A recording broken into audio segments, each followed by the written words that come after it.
이번 시간에는 행동의 단계에 대해서 말씀드리도록 하겠습니다. 일단은 우리가 습관을 만들고 있는 상황에서 우리가 어떤 단계로 어떤 활동을 하면 좋을지에 대해서 고민을 많이 하고 있는 것 같아요. 그래가지고 제가 여러 가지 좀 표본들을 제시해 드리려고 다음과 같은 발표를 준비했습니다. 일단 핵심은 뭐냐면은 우리가 처음 단계는 어쩔 수 없이 수동의 단계에 이르서 시작하게 돼서 점점점 능동으로 간다는 개념. 즉 처음에는 어쩔 수 없이 하거나 누가 하라고 해서 하는 거고 점점 단계를 거쳐가면서 내가 스스로 한다는 관점을 생각하시면 좋겠고요. 그리고 일단 여러분이 각각의 단계에서 어떤 단계에 있는지를 확인하면 좋겠고 그거에 맞는 적절한 단계를 밟아야만 우리가 새로운 습관을 만들 때 뭔가 두려움으로 걱정으로 하지 않는 상황을 방지할 수 있을 겁니다. 그래서 첫 번째 팁은 처음에 수동적이냐 능동적이냐 그리고 처음에는 생각을 안 하게 됐다가 점점점 하게 되는 방식으로 그리고 처음에 개성이 중요하지 않아요. 그리고 나서 나중에 내가 스스로 판단해야 되고 나라는 사람이 중요하게 되는 단계로 처음에는 노력이 거의 들지 않고 그래서 편하지만 나중엔 좀 노력이 들여지고 거기서 보람이 커지는 그런 단계에 거칩니다. 그래서 다음에 보면은 뭐 게임하기, 미디어, 판단하기, 휴식. 처음에는 이제 학생들이 좋아하거나 일반 사람들이 좋아하는 이제 자극적인 부분, 그리고 일상적인 부분에서, 그리고 가정적인 부분, 그리고 관계적인 부분, 그리고 자아, 그리고 학습적인 부분. 즉, 점점점 단계가 높아진다는 걸 알 수 있을 겁니다. 그리고 당연히 위에서 밑으로 단계가 높아지는 거고, 그리고 여기서 옆으로 이제 단계가 높아지는 거죠.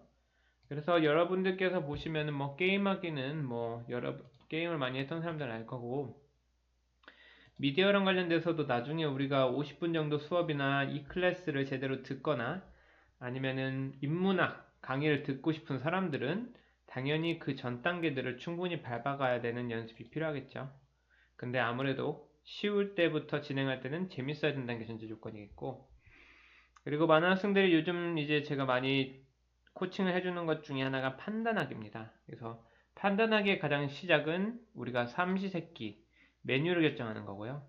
그리고 주말에 뭐를 할지 결정하는 거랑 뭐 여행을 어딜 가고 싶을지 이러한 가정 내에서의 사소한 판단들이 일단은 뭐 학생이든 개인에게 충분히 주어지고 나서 그 다음에 사고 싶은 거, 갖고 싶은 것이 무엇인지 그리고 갖고 싶지 않은 거, 당하고 싶지 않은 거 이런 것들 그리고 하고 싶은 거 그리고 해야 할 일도 내가 선택을 해야 된다는 거죠. 그래야만 어려운 판단이나 그거에 대해서 책임, 그리고 그런 시행착오를 겪어서 우리가 나중에 우리 인생에서 중요한 그 고등학교, 대학교, 직업을 결정하기 위한 무수한 판단과 시행착오의 과거의 경험들이 있어야만 그러니까 제가 평소에 말하는 건 뭐냐면은 점심 메뉴를 고를 수 없다. 즉, 나는 아무거나 괜찮아. 그냥 나는 뭐 대세에 따를게 라고 하는 사람들은 절대로 나중에 고등학교, 대학교 직업을 결정할 수 없다라고 자주 이야기를 합니다. 뭐 그 이유는 뻔히 알겠죠. 왜냐면 자기가 먹을 것들 결정하지 않는 사람이 과연 우리가 우리의 진로에 대해서 결정을 할까요?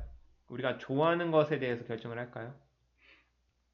그리고 휴식도 마찬가지로 가장 쉬운 건 자기 돕기인데 이거는 우리의 바이오리듬을 망치기 때문에 그리고 우리의 뭔가 퀄리티 있는 하루를 망치기 때문에 그러니까 어떻게 보면은 이 정중앙이라고 하는 거는 음악 듣기나 멍 때리기가 가장 현명한 휴식입니다. 그리고 나서 좀 더 나은 방향, 마사지, 스트레칭 하는 거, 아니면 명상 호흡하는 거, 이런 것들이 가장 좋은 휴식인데, 어떻게 보면 우리는 너무나 쉬웠고 자극적인 것에 취해 있다 보니까 진정한 휴식을 취하지 못하게 되는 거죠. 식사도 쉽게 접할 수 있는 탄산음료, 인스턴트. 근데 가장 기본인 물. 그리고 좋은 거, 과식, 야식하지 않기. 집안일도 원래 여러 가지 있습니다. 뭐 청소하기, 빨래하기, 화장실 청소하기, 쓰레기 버리기 많이 있잖아요. 그 중에서 먼저 그냥 요리로 하나를 예시를 들어봤어요. 그래서 학생들에게 만약에 집안일 시킬 때 어떤 게 의미가 있을지를 생각해 보고 나이에 맞게 집안일이 할당돼야 된다는 것들을 알려드리고 싶습니다.